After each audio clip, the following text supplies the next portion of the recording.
Hello, my loves, and welcome to your Cosmic Weather Report for the week ahead.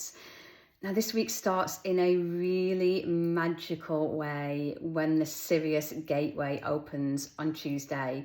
Now, this is when our earthly sun and our spiritual sun, Sirius, meet in the sky. And this gateway opens once a year between the 2nd and the 7th of July.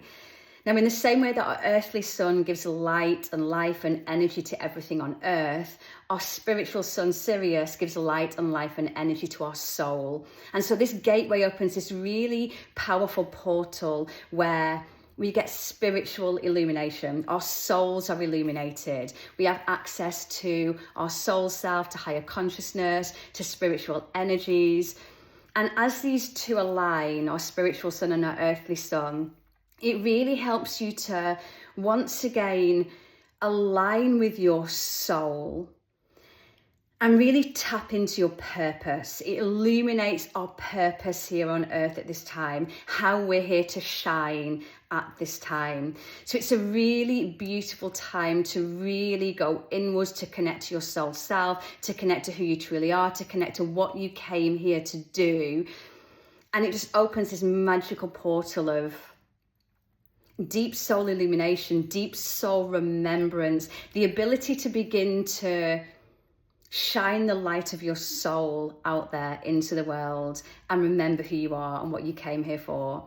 And if you really want to dive into your purpose, if you've read my book, Your Cosmic Purpose, and you want to kind of go a bit deeper and really work with all the themes in that book, we also start an embodiment course on Monday for Your Cosmic Purpose, which is not the same as the book. It's meditations, rituals, embodiment practices to really help you to take what's in the book and begin to embody it and live it and go deeper with it and experience it.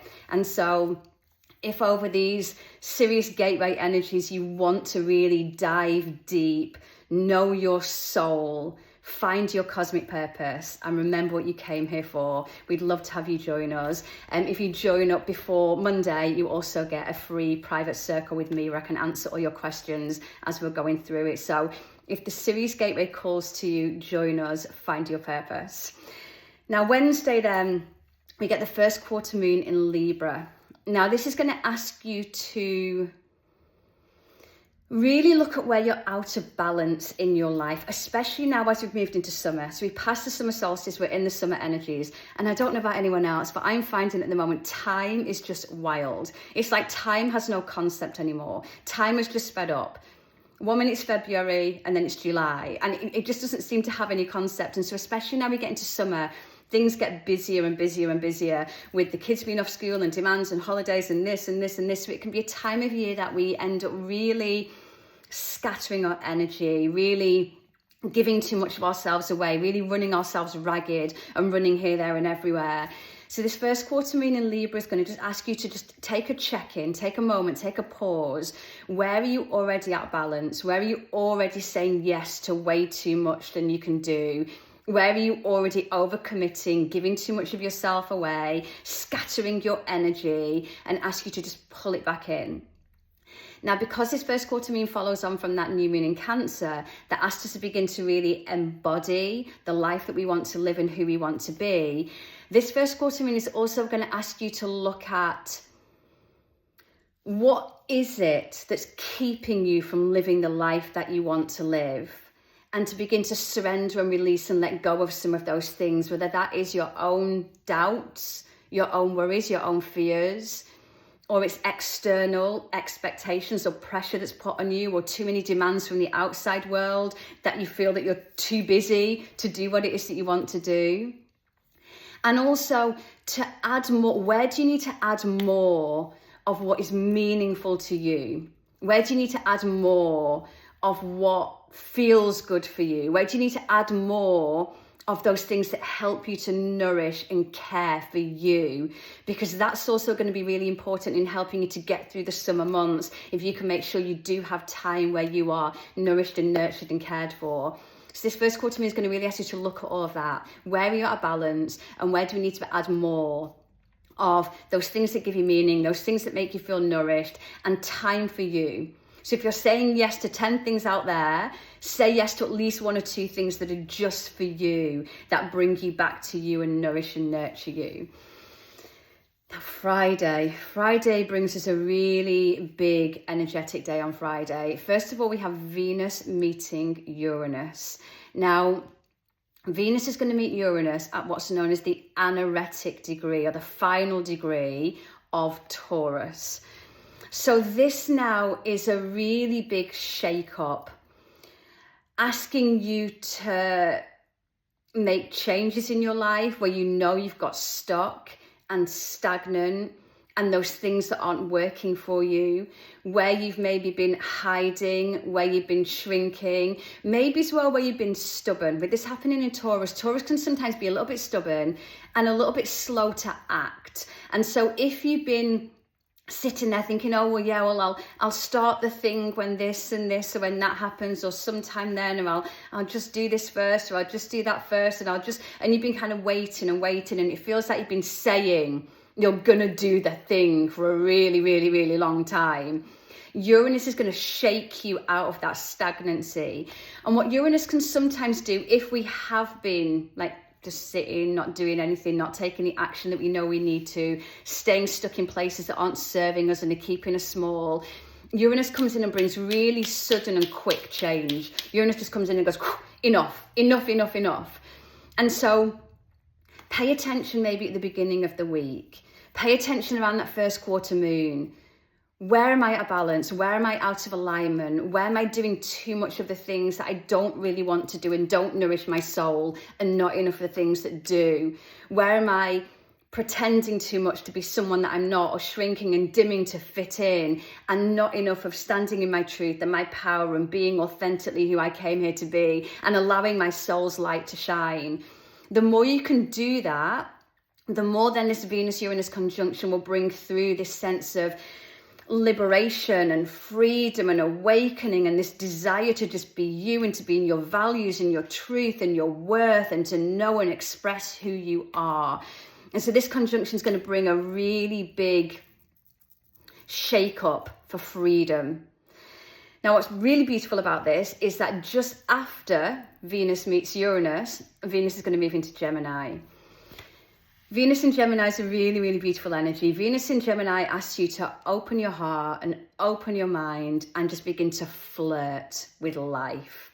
This is an energy that wants you to set your social butterfly free, to communicate what you want, what you desire, to romance life, to have some fun, to not take things too seriously. If you felt that life's been like really serious lately with like, oh, I've got this to do and this to do, and you've been too busy to spend time with people you love, or spend time on things that are meaningful for you, or spend time having fun, Venus in Gemini is going to be like, especially with Venus meeting Uranus first, just throw off some of those constraints, throw off some of those to-do lists, tear up some of the to-do lists, let them go, let go of just a little bit of that responsibility, and instead go out there into the world. There's a whole wide world out there waiting to be explored.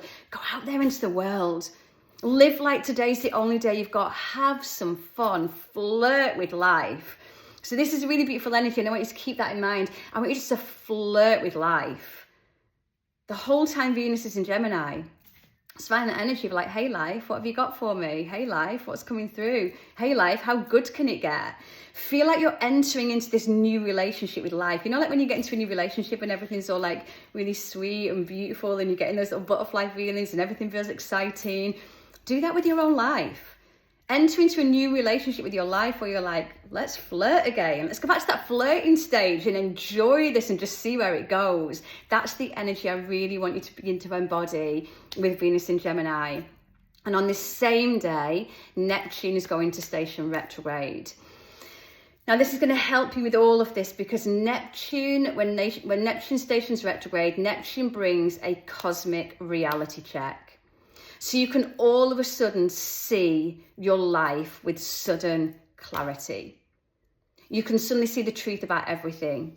It's like the veil of illusion drops, and you can see where you've been living in denial, where you've been living in a fantasy world, where you've been romanticizing things in your life.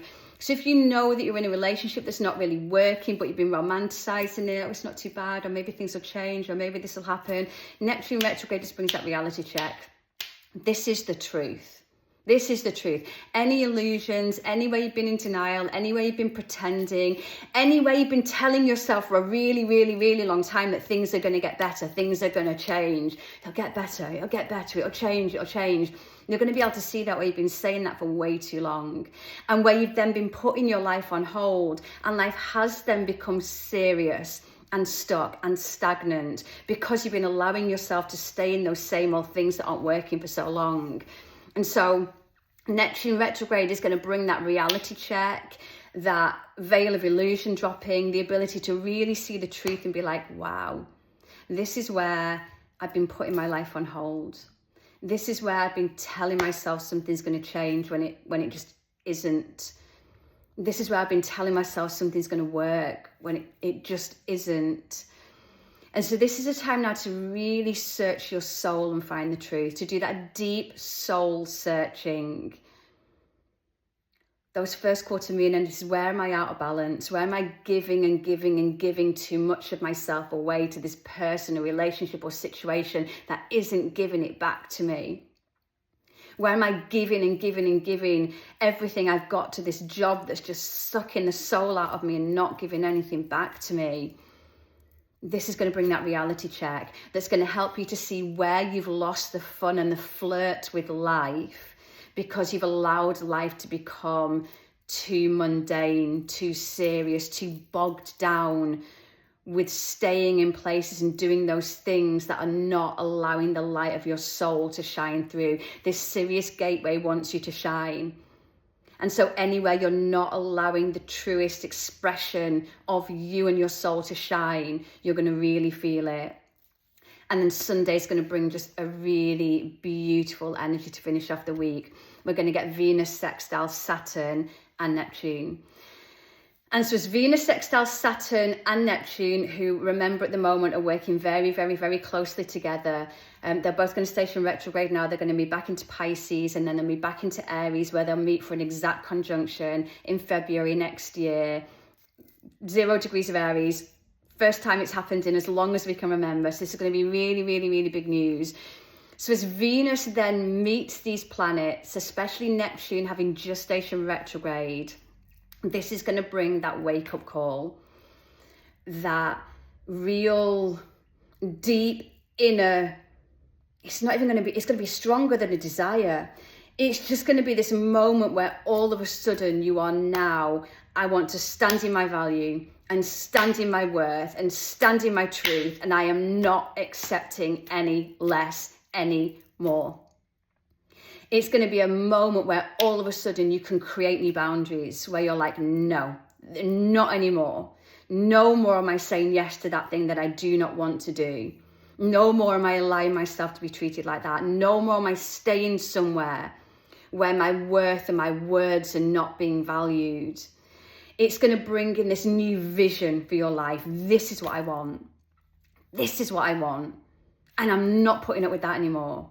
And the whole time you're putting up with that, you're not going to be able to get that vision. And so this is going to bring just this really fierce energy through of, this is me, this is what I want, this is what I deserve, this is what I desire, this is what I'm no longer accepting, and this is the new vision I'm going to hold for my life. And remember, this waxing lunar cycle that's leading us up to the Capricorn full moon is asking us to really embody those new moon wishes and intentions, to really embody all of the dreams and desires you set yourself, or what you want to create in the second half of the year with the summer solstice. And so the energy of this week is asking you now to really be true to that and showing you where you've not been, so that you can now, with the Sirius gateway, connect back fully to who you are, what you're here for, what your purpose is, what you came here to do, and how your soul wants to shine in the world. So this is going to be such a powerful week. Use these energies. This is going to be a spiritual awakening if you allow it to. If you really work with these energies, your life can shift a lot over this week. And remember, if you want the support with that, the Your Cosmic Purpose Embodiment course will really help you to work with all of this. I'm sending you so much love, and I'll be back next week.